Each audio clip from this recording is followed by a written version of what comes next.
So good morning guys और आपके क्रिक exam channel में आप सभी का स्वागत है। तो आज के इस वीडियो में 29 जुलाई के इंपॉर्टेंट करंट अफेयर्स को हम लोग कवर करेंगे। तो पहला क्वेश्चन बड़ा इंपॉर्टेंट क्वेश्चन आ गया।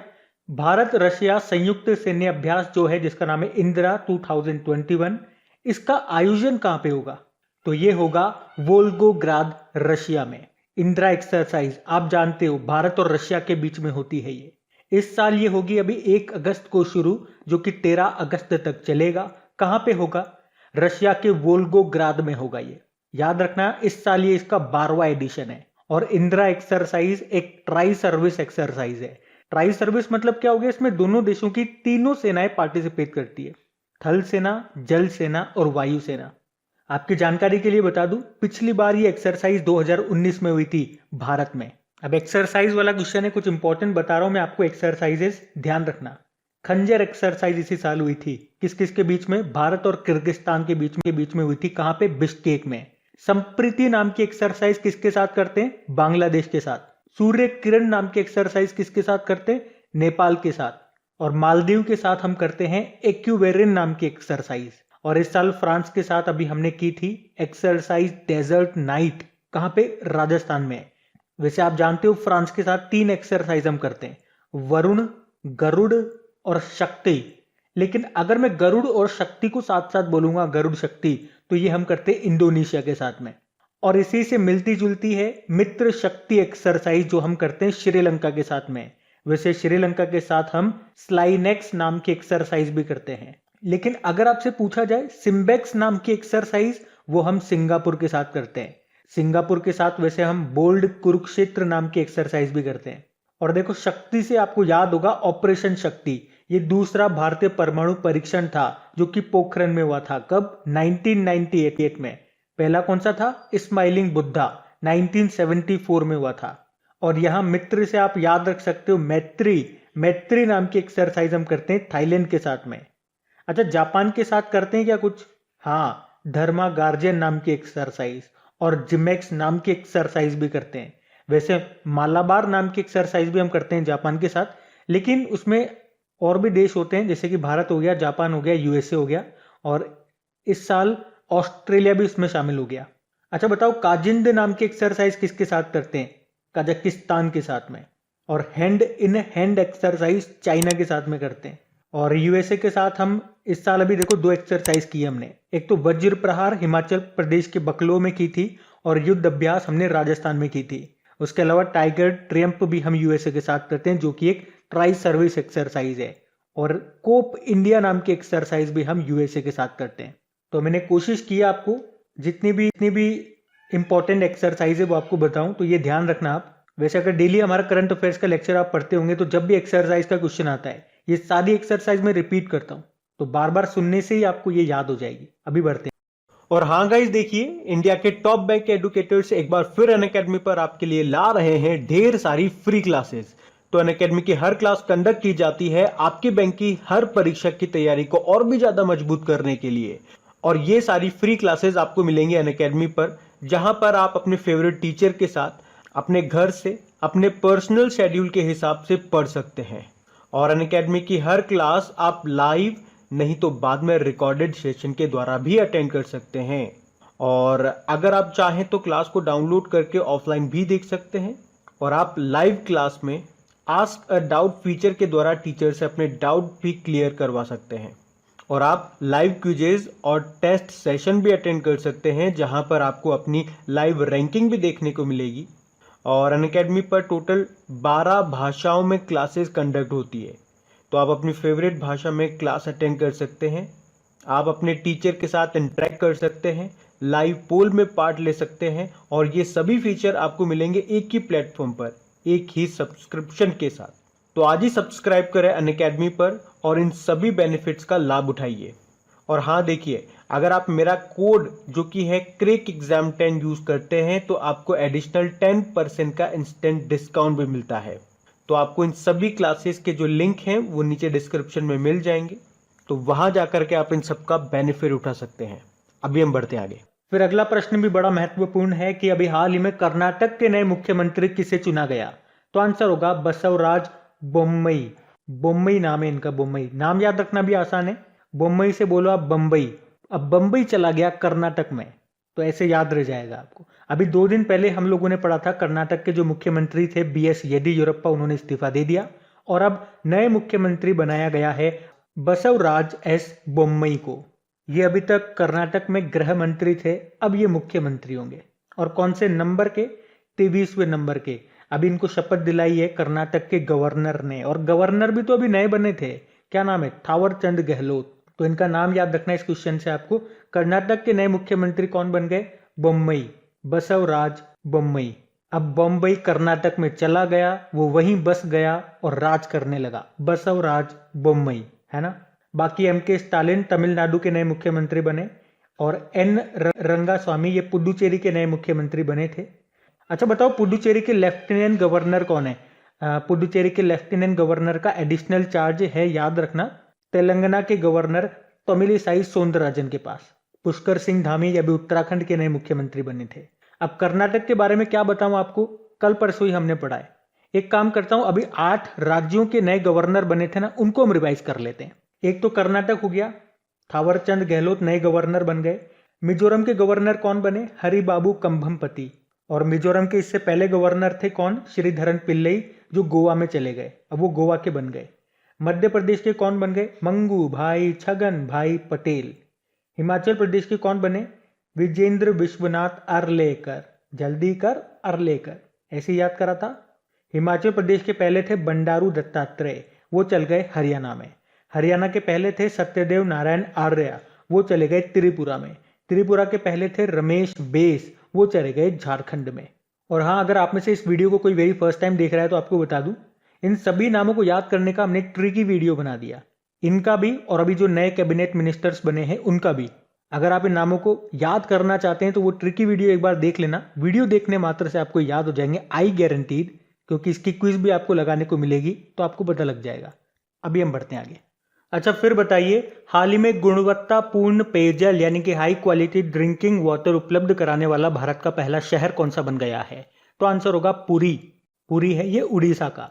तो उड़ीसा का पुरी देश का पहला शहर बन गया है जहां सभी घरों में लोगों को 24 घंटे नल से शुद्ध पीने का पानी मिलेगा। तो अब लोगों को पानी को स्टोर करने की या फिल्टर करने की जरूरत नहीं पड़ेगी। अभी उड़ीसा के जो मुख्यमंत्री हैं नवीन पटनायक, उन्होंने ड्रिंक फ्रॉम टैप मिशन यानी कि सुजल मिशन की शुरुआत की है। तो सीधा सा वन लाइनर प्रश्न आपको क्या याद रखना है कि अभी गुणवत्तापूर्ण पेयजल उपलब्ध कराने वाला भारत का पहला शहर कौन सा बन गया? उड़ीसा का पुरी।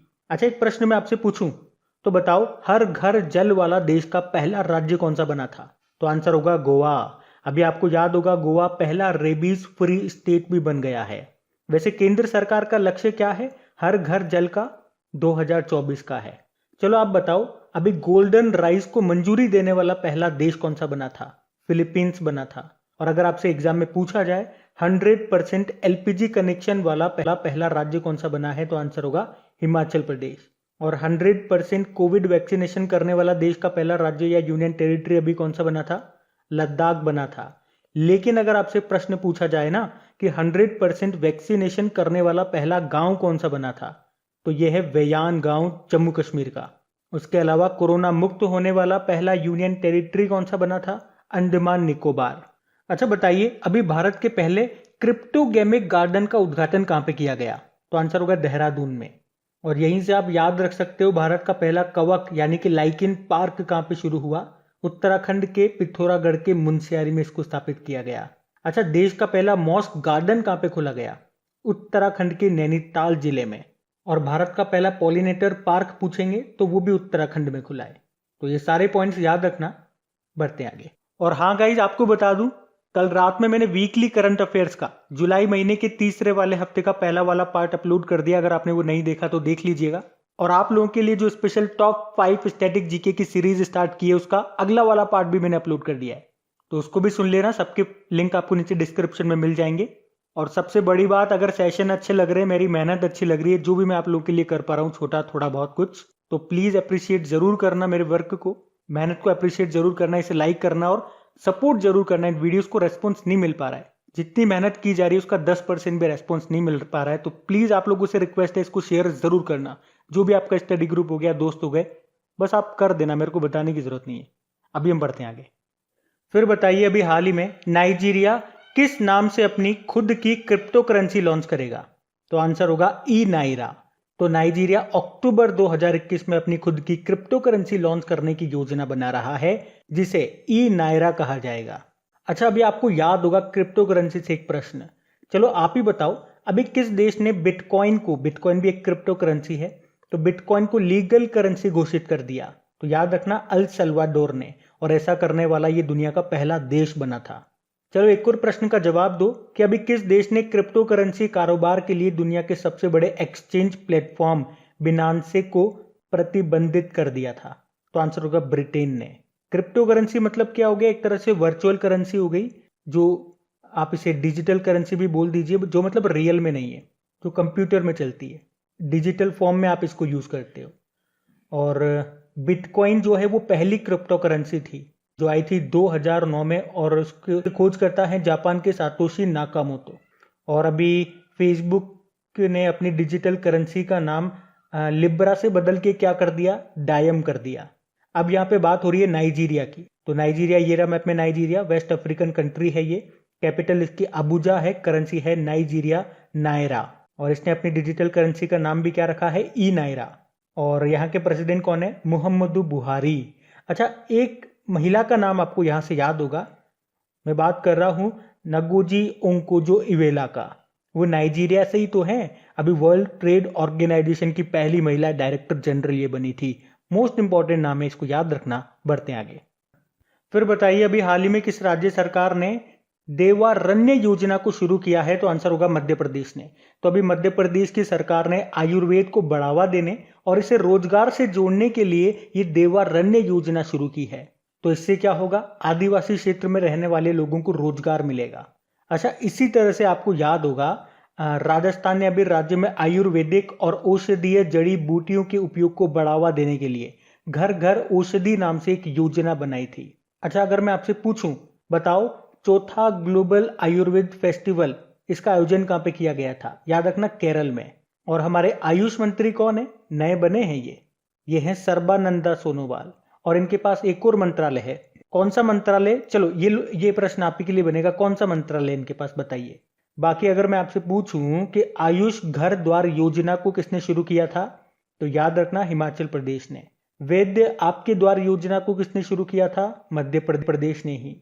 और बताओ आयुर्वेदिक टेलीमेडिसिन सुविधा को किसने शुरू किया था? हरियाणा ने। और वैसे आयुष नाम की एक दवा भी अभी न्यूज में थी, आयुष 64। वैसे तो ये मलेरिया की दवा है, लेकिन कोविड-19 के इलाज में इसका भी उपयोग किया गया था। अच्छा, मध्य प्रदेश आप जानते ही हो, मध्य प्रदेश के गवर्नर आनंदीबेन पटेल है और मुख्यमंत्री हैं शिवराज सिंह चौहान। यहाँ की कैपिटल क्या है? भोपाल है।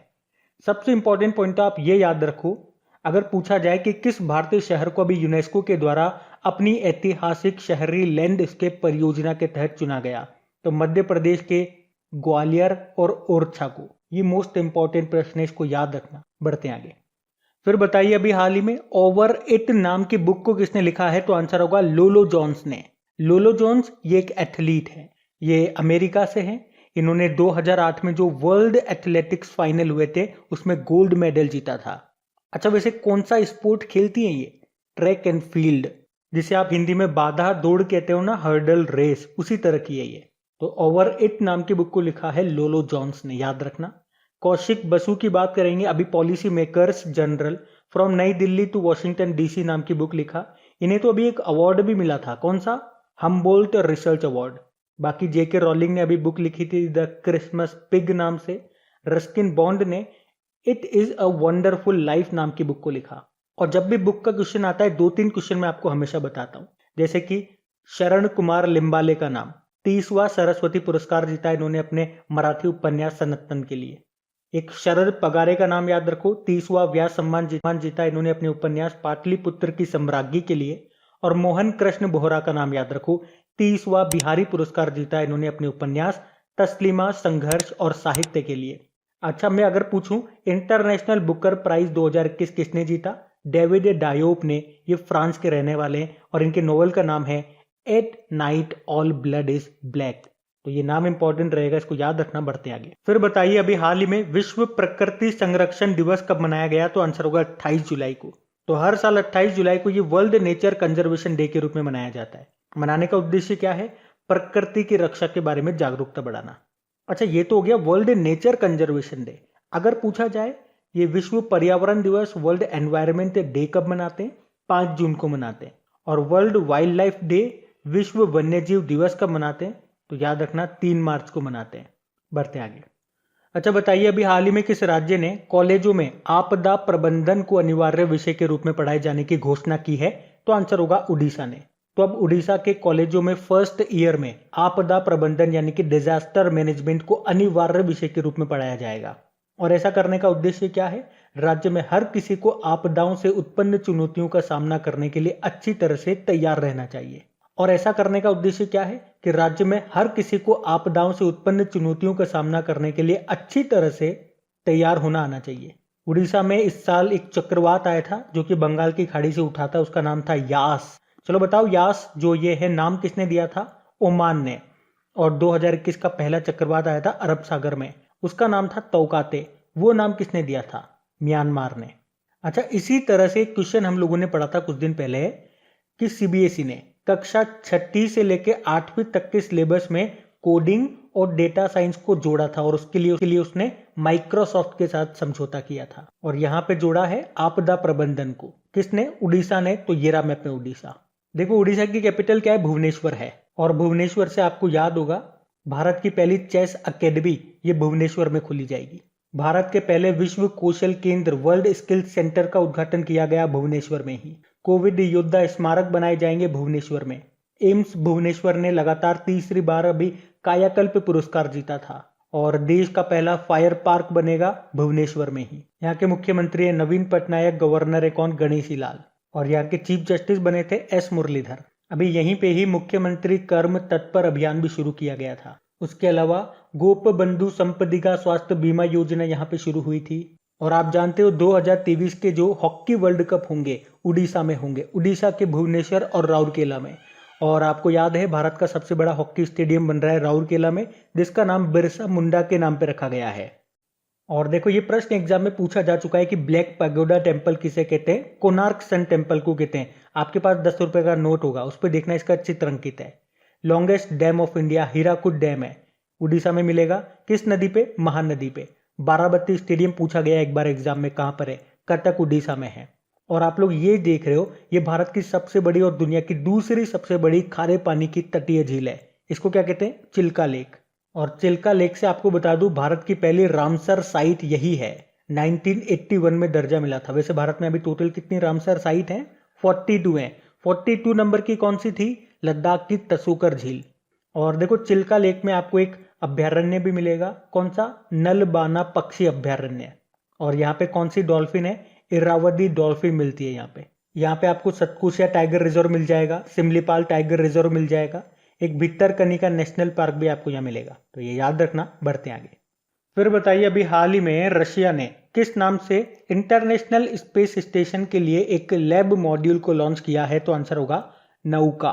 तो अभी रशिया की जो स्पेस एजेंसी है रॉसकॉस्मोस, उसने इंटरनेशनल स्पेस स्टेशन के लिए नौका नाम से एक लैब मॉड्यूल को सफलतापूर्वक अभी लॉन्च कर दिया। तो अब इसकी सहायता से जो रशिया के जो अंतरिक्ष यात्री हैं और जो वैज्ञानिक है वो पहले से ज्यादा एक्सपेरिमेंट्स कर पाए। इस नौका को रशिया की सबसे बड़ी प्रयोगशाला बताया जा रहा है। इसमें हर अंतरिक्ष यात्री के लिए एक अलग से बिस्तर होगा। इसके साथ ही शौचालय होगा, ऑक्सीजन जनरेटर और पेशाब को फिल्टर करके पानी बनाने वाली प्रणाली भी लगी हुई है इसमें। अब इसको लॉन्च कहां से किया गया? तो कजाकिस्तान में रशिया के बैकोनूर कॉस्मोड्रोम से प्रोटोन एम रॉकेट के जरिए इसको सफलतापूर्वक लॉन्च किया गया है। अच्छा, अभी आपको याद होगा रशिया ने अभी S-500 मिसाइल प्रणाली का भी सफल परीक्षण किया था, पढ़ा था हम लोगों ने। और चलो मुझे बताओ, अभी गगनयान के लिए किस इंजन का सफल परीक्षण किया था इसरो ने? विकास इंजन। कौन सा इंजन? विकास इंजन। गगनयान मिशन ये भारत का पहला मानव अंतरिक्ष मिशन है। और यूनाइटेड अरब अमीरात का मंगल मिशन का नाम क्या है? Hope mission. और अमेरिका का परसेवरेंस रोवर भी अभी मंगल पर गया था। वहां पे एक हेलीकॉप्टर भी उड़ाया गया जिसका नाम था इंजीन्यूटी। और भारतीय मूल की उन महिला का नाम क्या है जो कि इस मिशन को संभाल रही थी? स्वाति मोहन नाम है उनका। और बताइए, चाइना के मंगल मिशन का नाम क्या है? तियानवेन-1 है और उसके साथ जो रोवर गया था उसका नाम था जुरोंग। अच्छा, आप तो ये बता दो, भारत का जो मंगलयान है ना, इसका फोटो किस करेंसी नोट पर है, मतलब कितने रुपए की करेंसी पर है? तो याद रखना 2000 रुपए की करेंसी पर है। बढ़ते हैं आगे। फिर बताइए, अभी हाल ही में भारत सरकार ने नेशनल रिसर्च फाउंडेशन बनाने का प्रस्ताव रखा है। बताना है इसके लिए कितना बजट निर्धारित किया गया। तो आंसर होगा 50,000 करोड़ रुपए। तो अभी हमारे जो एजुकेशन मिनिस्टर हैं धर्मेंद्र प्रधान, उन्होंने नेशनल रिसर्च फाउंडेशन बनाने का प्रस्ताव रखा है और इसे राष्ट्रीय शिक्षा नीति 2020 के तहत स्थापित किया जाएगा। और अगर मान लो आपसे एग्जाम में पूछा जाए कि नई राष्ट्रीय शिक्षा नीति को किस समिति की सिफारिश पे लाया गया था, तो कस्तूरी रंगन समिति। और राष्ट्रीय शिक्षा नीति को लागू करने वाला पहला राज्य आपका हिमाचल प्रदेश है। अच्छा, तो इस नेशनल रिसर्च फाउंडेशन को बनाने का उद्देश्य क्या है? देश में अनुसंधान यानी कि रिसर्च को बढ़ावा देना। और अगले 5 सालों में इस पे 50,000 करोड़ रुपए का खर्च प्रस्तावित किया गया है। अच्छा, शिक्षा मंत्रालय का पुराना नाम क्या था? मानव संसाधन विकास मंत्रालय। उसका नाम ही तो बदल करके शिक्षा मंत्रालय रखा गया था। पहले इसके मंत्री हुआ करते थे रमेश पोखरियाल निशंक, अब बन गए हैं धर्मेंद्र प्रधान। और कैसे याद किया था हमने? शिक्षा ही धर्म है, इसलिए हमने बोला धर्मेंद्र प्रधान को ही शिक्षा मंत्री बना दो, और उन्होंने ऐसा ही किया। अच्छा चलो बताओ, शिक्षा जो है ये किस सूची का विषय है? तो ये समवर्ती सूची का विषय है। पहले ये राज्य सूची में थी, फिर 1976 में 42वें संविधान संशोधन के द्वारा शिक्षा को समवर्ती सूची में शामिल किया गया। और समवर्ती सूची में लाने का क्या मतलब हो गया? अब राज्य सरकार और केंद्र सरकार दोनों कानून का निर्माण कर सकते हैं, तो ये ध्यान रखना। बढ़ते हैं आगे। फिर बताइए, अभी हाल ही में विश्व कैडेट कुश्ती चैंपियनशिप 2021 में भारत ने टोटल कितने मेडल जीते? तो आंसर होगा 13। अच्छा, पहला प्रश्न तो यह आएगा आपके माइंड में कि ये वर्ल्ड कैडेट चैंपियनशिप 2021 ये कहाँ पे हो रही थी? हंगरी के बुडापेस्ट में। और यहाँ पे भारत ने टोटल 13 मेडल जीते हैं, जिसमें से 5 गोल्ड हैं, 1 सिल्वर है और 7 ब्रोंज मेडल है। अभी हमने पढ़ा भी था, इसमें प्रिया और मनु ने गोल्ड मेडल जीत करके इतिहास रचा था। तो कहाँ पे हो रहा था ये हंगरी में हो रहा था, हंगरी की कैपिटल बुडापेस्ट में। अच्छा, बुडापेस्ट जो है ये किस नदी के किनारे स्थित है? डैन्यूब नदी के किनारे। वैसे आपको याद होगा सर्बिया की जो कैपिटल है ना बेलग्रेड, वो भी डैन्यूब नदी के किनारे ही स्थित है। और बताओ, हंगरी के घास के मैदानों को क्या कहा जाता है? पुस्ताज कहा जाता है। और अभी तो आपको पता है टोक्यो ओलंपिक चल रहे हैं, खेलों का महाकुंभ। तो अभी टोक्यो ओलंपिक में हमने एक मेडल भी जीत लिया। कौन सा मेडल है हमारे पास? सिल्वर मेडल है। किसने जिताया? मीराबाई चानू ने, वेटलिफ्टर है, 49 किलोग्राम कैटेगरी में जीता है। और इस तरह से आप कह सकते हो कि ओलंपिक में सिल्वर जीतने वाली पहली भारतीय महिला वेटलिफ्टर बन गई हैं ये।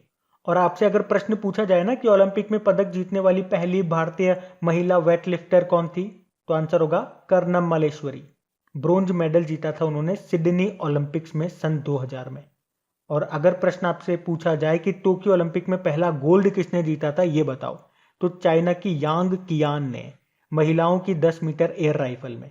और अभी कल ही हम लोगों ने पढ़ा था कि टोक्यो ओलंपिक में सबसे कम उम्र में गोल्ड जीतने वाली कौन बनी है, तो आंसर होगा मोमिजी निशिया। ये जापान की है।